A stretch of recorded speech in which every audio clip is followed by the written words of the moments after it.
Amen.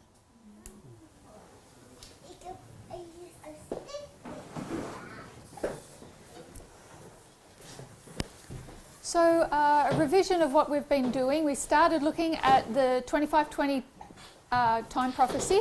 Even terugkijkend naar wat we hebben gedaan. We zijn begonnen met de 25-20-profetie.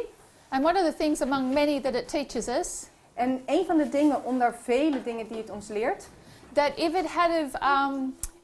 the Millerites had have been faithful to their beliefs after 1844, is dat als de Millerieten trouw waren gebleven aan hun geloof na 1844, that they would have experienced the second coming in 1863. dat ze dan de tweede komst van de Heer Jezus, de wederkomst, zouden hebben meegemaakt in 1863. And we can see that in the complete chiasm of the 2520 prophecy. En dat zien we door het volledige chiasme van de 25-20-profetie te zien. They came out of a period of darkness, Ze kwamen uit een periode van duisternis and they brought the light in that darkness. en zij brachten licht in deze duisternis. The message of the first and second angel between 1798 and 1844. De boodschap van de eerste en tweede engel tussen 1798 en 1844. The third angel comes into history in 1844 En de derde engelboodschap komt in de geschiedenis in 1844. and would have proceeded through time En we zien dat door de tijd heen and then have done its work. en het heeft zijn werk gedaan. And as Sister White said, Christ could have come long ere this, En zuster White zegt dat Christus al veel eerder had terug kunnen komen. when the Millerites would have taken the message to the world in 1850 Als de Millerieten de boodschap naar de wereld hadden gebracht in In its- 1850. complete form In zijn complete vorm. and would have finished the work by 1863. En dan zou het werk klaar zijn in 1863. But Satan set about to derail that message, Maar Satan had het voor om deze boodschap door de war te brengen. and in 1850, when they should have been having their loud cry, En in 1850, toen ze hun luide roep hadden moeten hebben, they entered into what condition? toen eindigden ze in welke conditie? Welke toestand? Laodiceanism. In de toestand van Laodicea. Oh, whoops, thank you, sorry. Hij wordt even veranderd naar 1850.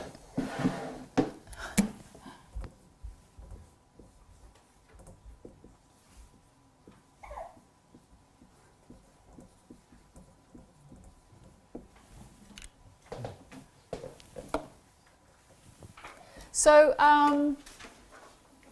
if we went to the book Early Writings, Toen we naar het boek Eerste Geschriften gingen, and we saw there were two chapters. zagen we dat er 2 hoofdstukken waren. One called spiritualism, the other called covetousness. De ene heette spiritisme en de andere hebzucht. Spiritualism was Satan's attack on the message Spiritisme was Satans aanval op de boodschap, that would keep the world from understanding it. die ervoor zorgde dat de wereld het niet zou kunnen begrijpen. And covetousness was his attack internally on the movement itself. En hebzucht was zijn aanval intern in de beweging zelf. So he had a plan for the world and a plan for the church. Dus hij had een plan voor de wereld en voor de kerk. And so instead of being gathered a second time as God intended, En in plaats van dat ze voor een tweede keer verzameld zouden worden zoals God het gepland had, the church continued in a scattered state bleef de kerk in een verstrooide toestand. for another 126 years, Voor nog 126 jaar. symbolizing the remnant En dat symboliseert het overblijfsel. and another period of treading down of the Gentiles. En nog een periode van het vertrappen door de heidenen. Van de heidenen. But yesterday we went to the great controversy, Maar gisteren gingen we naar het grote conflict. and Sister White gave us a lot more information about spiritualism and covetousness. En daar geeft zuster White ons veel meer informatie over spiritisme en hebzucht. And we can see that both of those things affect the church. En we zien dat beide deze dingen de kerk beïnvloedt. Because once the world enters into the church, Want zodra de wereld in de kerk komt, becomes a worldly church, dan wordt het een wereldse kerk. then spiritualism has its effect on it as well. Dan heeft spiritisme ook zijn effect op de kerk. When you think of spiritualism, what's the first thing you think of? How do you imagine spiritualism manifesting itself? Als we aan spiritisme denken, waar denken we dan aan? Hoe zou het zich manifesteren, dit spiritisme? Brother Jean-Marc? State of the dead.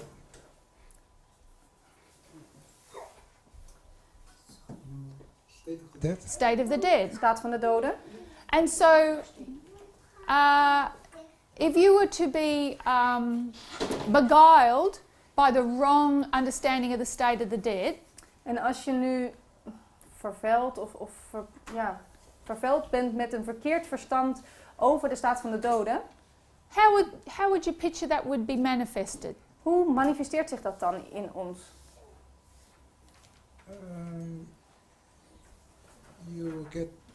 You will more likely search for signs and wonders, spiritual signs and wonders to. I think maybe, for an example, I don't know exactly if it happened in the same way, but maybe just like with the Holy Flesh movement. Je zoekt dan meer naar wonderen en tekenen, zeg maar, van, waarschijnlijk bedoel je van dat er doden zijn, dat de doden er met ons spreken. Ja, de Holy En Flesh movement. hij stelt ook voor dat het is zoals de heilige vleesbeweging. What state are the dead in? Dus in welke staat zijn de doden? The dead are still alive. So if you're on the wrong side, you believe that the dead are still alive. Yeah. Als we aan de verkeerde kant staan, dan geloven we dat de doden eigenlijk nog steeds leven. And how would you experience that? En hoe ervaren we dat? How would somebody think that the dead are still alive? Hoe zouden we kunnen denken dat de doden nog levend zijn? By praying to your dead relatives. People hear their dead relatives. Mensen horen, door te bidden naar onze dode familieleden, of mensen horen hun dode familieleden praten. So if you're a Laodicean, Dus als we iemand uit Laodicea zijn, who's your dead relative? wie is mijn dode familielid dan?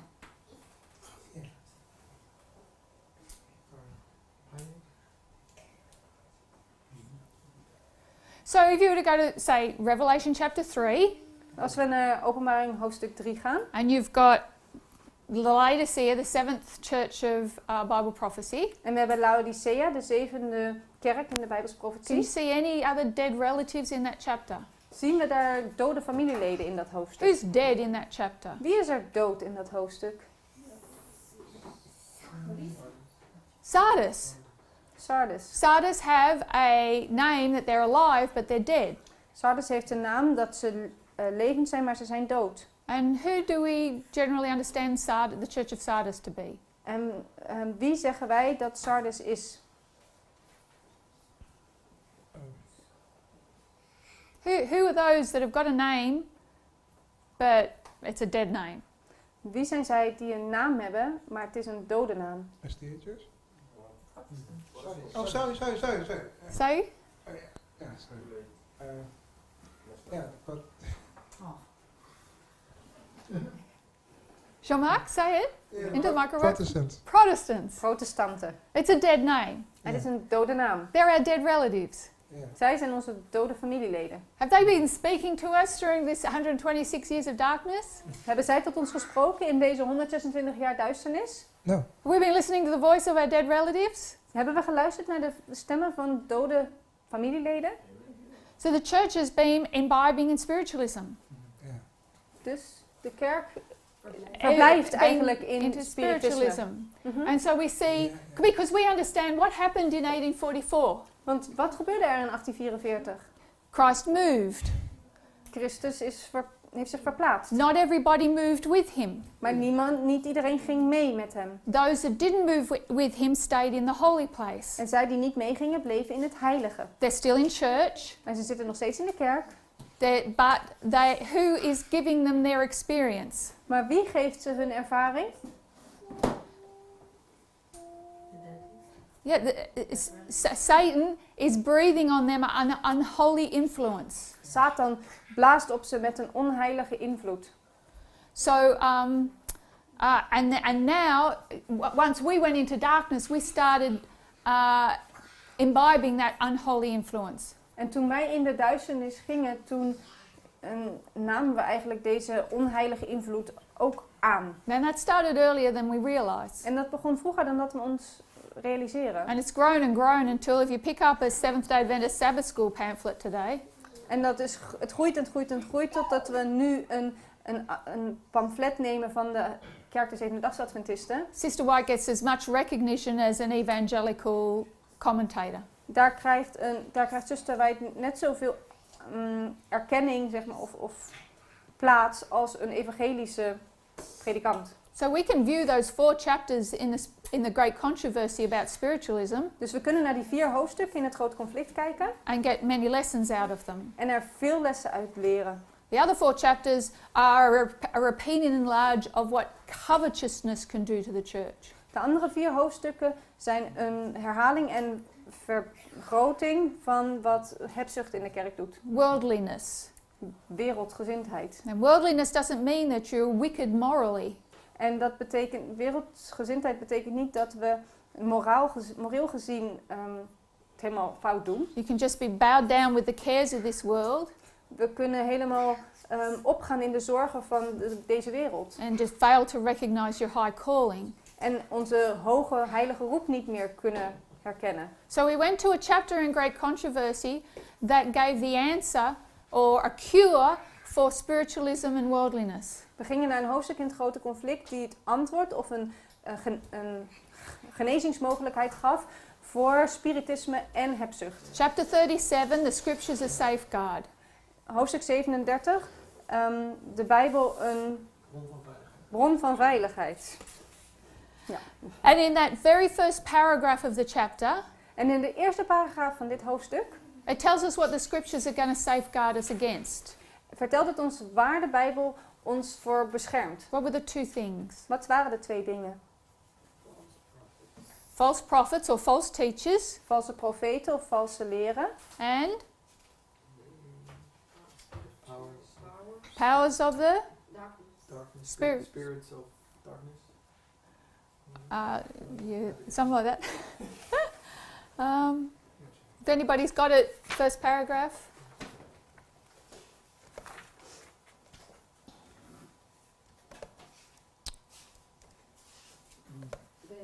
The delusive power of spirits of darkness. Thank you. The delusive powers of the spirits of darkness. Dus tegen de invloed van dwaalleraren en dan de tweede en de misleidende krachten van de geesten der duisternis. So false teachers are going to influence us.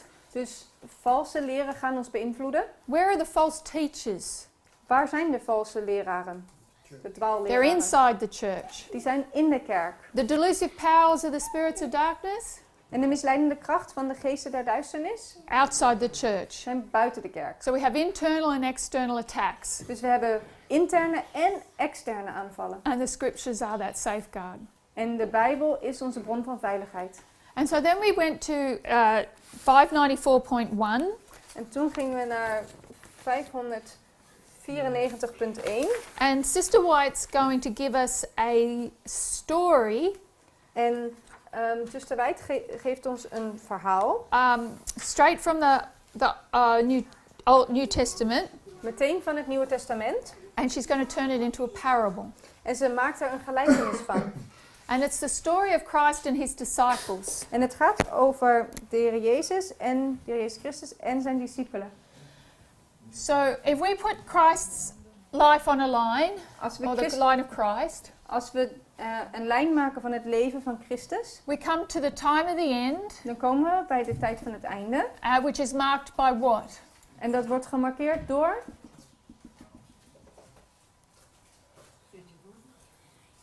What marked the time of the end in the line of Christ? wat is de tijd van het einde in de tijd van Christus? Is the birth. We can mark the birth of John the Baptist and the birth of Christ. Het is een geboorte. We kunnen zowel de geboorte als van Johannes de Doper als ook van Christus hier markeren. And then we come down to, let's say, 4 BC. En dan komen we in het jaar 4 voor Christus. And we come down to the baptism of Christ, En dan komen we bij de doop van de Heer Jezus 27 AD. in 27 na Christus. And this begins Christ's ministry. En daar begint Christus zijn dienst. And his ministry on earth lasts for how long? En zijn dienst op aarde duurt hoe lang?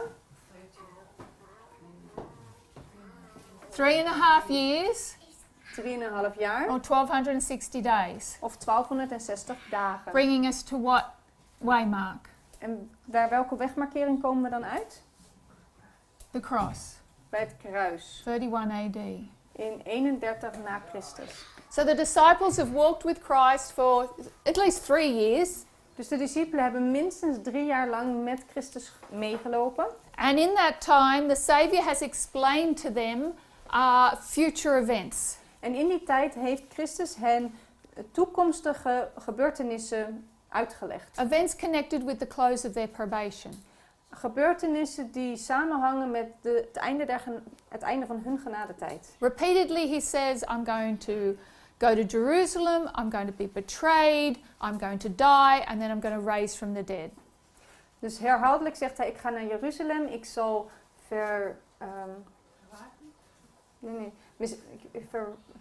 betrayed. Verraden worden. ik zal worden gekruisigd. En you said 4 things. I remember. En ik zal weer opstaan. And what did the disciples say? En wat zeggen de discipelen? Yeah. Ja. Have you ever said that to somebody? You know, you've explained whether it was a work colleague or a child. You've explained to them, now you've got to do this and you've got to do this and this and this. And they go, yeah. Hebben jullie dat wel eens gehad? Dat jullie tegen een kind of tegen een collega allerlei dingen hebben uitgelegd. Je moet dit doen, dat doen, dat doen en dat doen. En dat dan die ander zegt, ja. And you know they're not listening. En je weet gewoon dat ze niet luisteren. You know that they're just, the nod's there. It's like you're knocking but nobody's home. Je klopt, maar er is niemand thuis. And so Jesus is explaining these events very clearly. En Jezus legt deze gebeurtenissen heel duidelijk uit. But there's something up there that is stopping it from registering. Maar er is iets hier wat zorgt dat we het niet registreren. She takes that example Ze neemt dat voorbeeld and she brings it down to the end of the world. en ze brengt het naar het einde van de wereld. So she says in Great Controversy 594.1, En ze zegt het in Grote Conflict in het Engels pagina 594.1. that before the crucifixion, Dat voor de kruisiging, so prior to 31 AD, dus voor 31 na Christus, Jesus is saying, I'm going to die, dat Jezus dan zegt, ik ga sterven and then I'm going to be risen from the dead. en dan word ik weer opgewekt uit de doden. And who was there to impress it on their minds? En wie was er om het in hun gedachten in te prenten? Angels were there to settle them into that truth intellectually and spiritually. Er waren engelen om hun zowel intellectueel als ook geestelijk vast te laten komen staan in deze waarheden. If we come down to take that down to our time, En als we dat in onze tijd leggen, we can mark the crucifixion as a close of probation. dan kunnen we de kruisiging bij ons zien als een einde van de genadetijd. And Sister White says there are events connected to that close of probation. En zuster White zegt ons dat er gebeurtenissen zijn in verbinding met het einde der genadetijd, That are clearly revealed. die duidelijk zijn weergegeven, zijn geopenbaard. But who does she say Maar wie zegt ze? have no more understanding of these important truths than if they had never been revealed? Maar wie hebben er niet meer begrip van deze belangrijke waarheden alsof ze nooit waren onthuld? Multitudes. Menigten. Multitudes of what? Menigte van wat?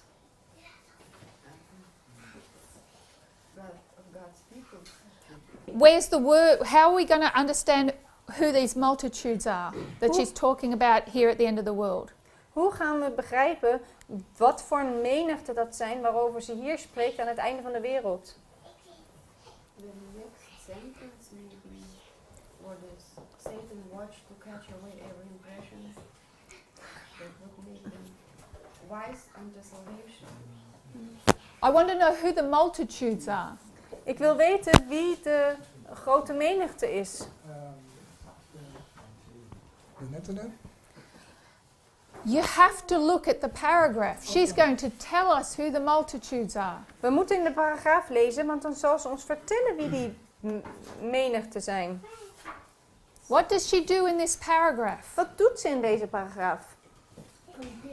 She compares. Ze vergelijkt. So the multitudes at the end of the world are who at the beginning? Dus de menigte aan het einde van de wereld zijn wie in het begin? Disciples. Ze zijn discipelen. Multitudes De menigte equals zijn disciples. discipelen. What's another word for multitude? Wat is een ander woord voor menigten? How many disciples were there? Hoeveel discipelen waren er? Well, there was a few more than 12. But 12, een beetje meer. let's be really generous and say there was 80. Laten we heel We know there was 70. Laten we zeggen, er waren er 80. We weten in ieder geval dat er 70 waren. And we'll add another dozen. En we doen er nog 12 bij. So, if there were multitudes of that, Als er menigte daarvan waren, we'd say the majority, wouldn't we? dan zouden we dus zeggen het grootste deel. The majority have got no idea what has been told them. Het grootste deel heeft geen idee wat God ze vertelt. They're not listening. Ze luisteren niet. And yet they've followed closely for at least 3 years. En hoewel ze hem 3 jaar heel nauwgezet gevolgd hebben, They've sat at his feet. ze hebben aan zijn voeten gezeten, They've downloaded the videos. ze hebben de video's gedownload Probably even taken some notes. en ze hebben zelfs wat notities opgeschreven. But somewhere along the line they're going, yeah. Maar ergens tijdens deze lijn gaan ze, ja, Yeah, I watched Arkansas last year. ik heb Arkansas het laatste jaar gezien. Got it down pat, know the date. Ik Sorry, ik weet de datum. I Yeah. know the date. Yeah, I know the date. Ik heb het allemaal op een rijtje. Ik weet de datum. It's all cool. Oké, ik ben... We're all met ready. mij gaat het goed. I'll stop with the Aussie lingo. Ze gaat stoppen met al die Australische taal. Are you getting the point? Snappen jullie het punt? There's something they're not hearing. Er is iets wat ze niet horen. What is it that's keeping them from understanding what Jesus is saying? Wat houdt hen tegen te begrijpen wat de Heer Jezus zegt?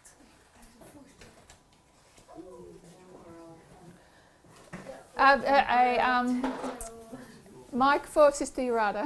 Een microfoon voor zuster Jerate. I can't remember it words. It's right in your... I want you to quote it to me. Dus probeer het maar in eigen woorden te zeggen. Wat houdt hen tegen? Just give me the one sentence. I'm looking for that sentence. You've got the sheet of paper in front of you. Yes, I have also here. Yes.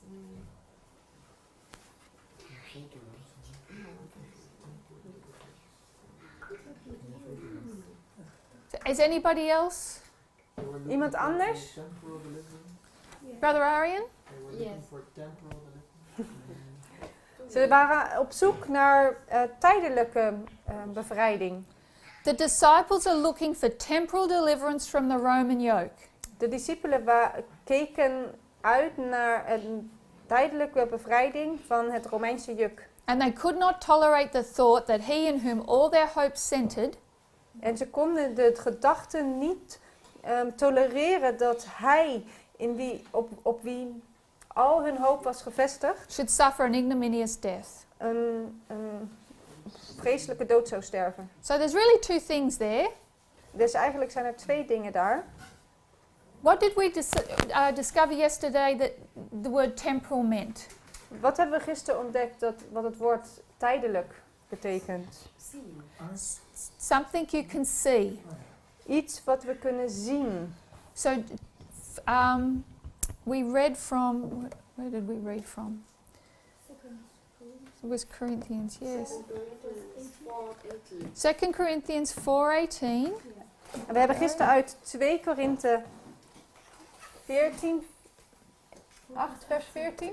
Yeah, 2 Corinthians 4:18. Oh, 2 Korinthiër 4 vers 18. The things which are seen are temporal,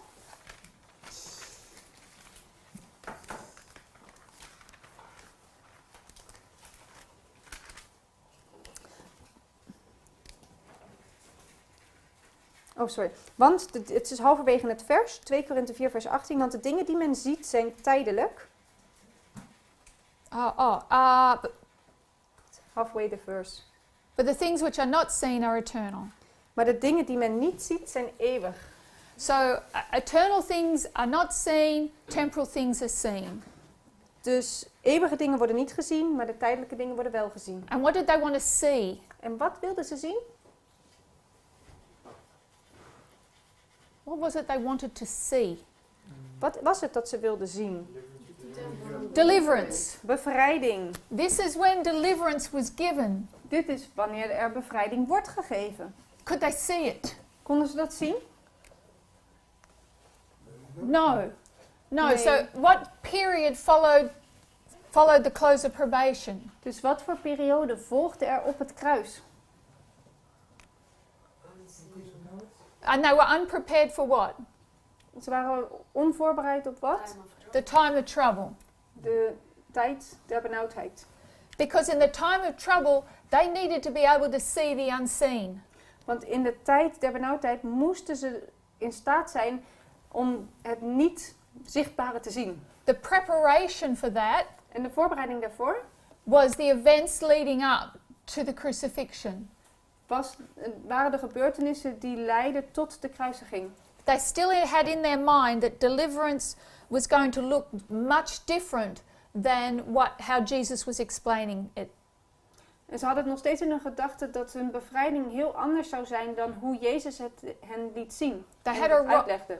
a wrong conception of what the kingdom of God was. Ze hadden een verkeerd beeld van wat het koninkrijk van God was.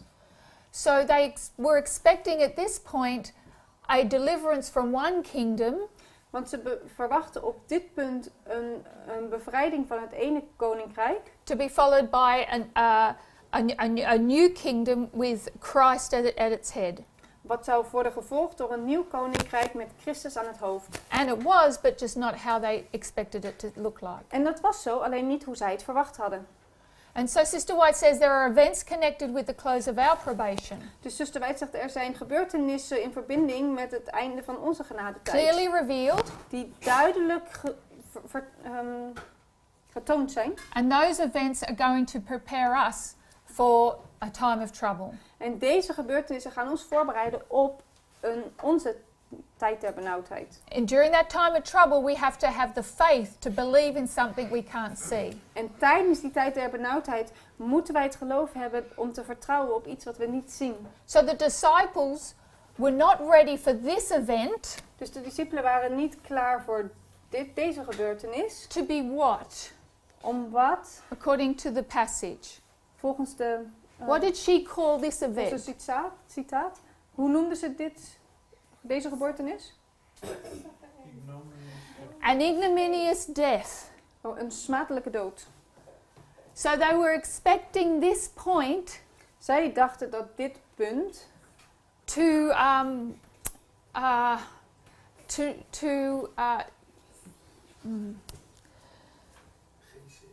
look a lot better than what it was going to.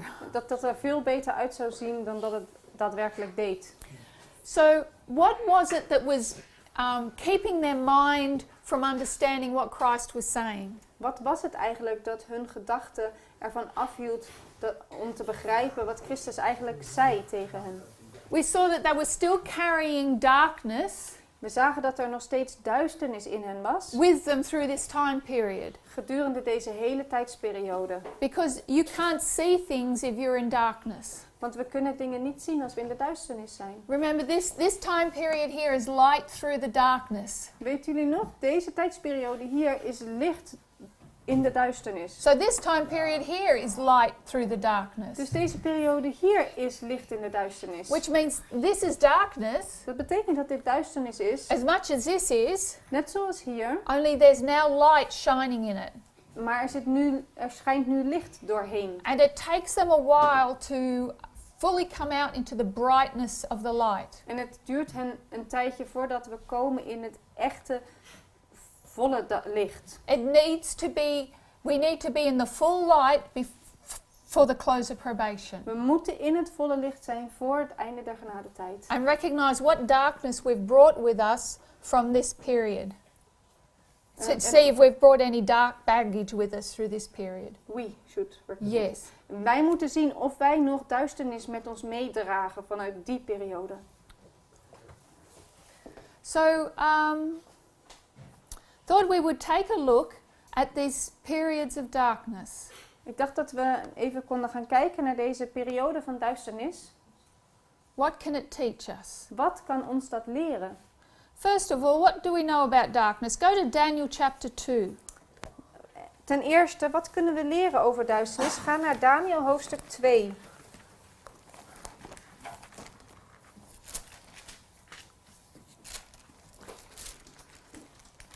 Daniel chapter 2. Daniel hoofdstuk 2. And it's Daniel's prayer, but we'll start from verse 20, but we'll just read to verse 22. Het is Daniels gebed en we beginnen in Daniel 2 vers 20 tot Okay. 22. 20 to 22. 20 to huh? 22. Daniel antwoordde en zeide: de naam God zij geloofd van eeuwigheid tot in eeuwigheid. Test. Want zijn is de wijsheid en de kracht. Want hij verandert de tijden en stonden. Hij zet de koningen af en hij bevestigt de koningen. Hij geeft de wijzen wijsheid en wetenschap degenen die verstand hebben. Hij openbaart diepe en verborgen dingen. Hij weet wat in het duister is, want het licht woont bij hem. So what does that tell us about the darkness? Dus wat vertelt ons dat over duisternis?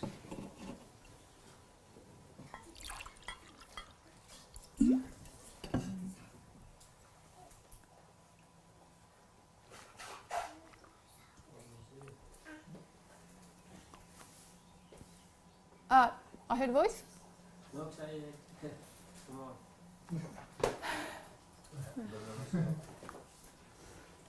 Not a hard question. Don't overthink things. It's not a hard question. What is the question? Het is geen... What does this tell us about darkness? What have we learned about darkness here? Wat leren we hier over duisternis? You mean verse 22?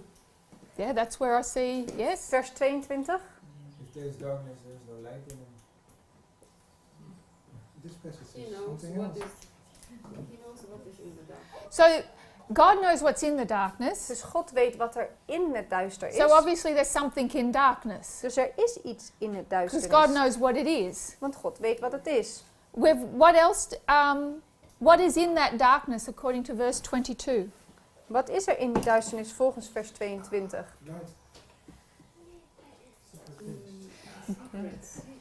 You have a sentence followed by a colon. We hebben een zin gevolgd door een punt, komma en dan nog een zin. That means we're going to get a repeat and an enlarge. Dus dat betekent dat we een herhaling en een vergroting zien. So what is the things that are in the darkness? Dus wat Deep and secret things. is er in het duister? De diepe en verborgen dingen. So even in darkness there are deep and secret things, Dus zelfs in het duister zijn er diepe en verborgen dingen. and God knows what they are. En God weet wat die zijn. And he reveals them. En hij openbaart ze. So now go to Isaiah 65. Ga nu naar Jesaja 65.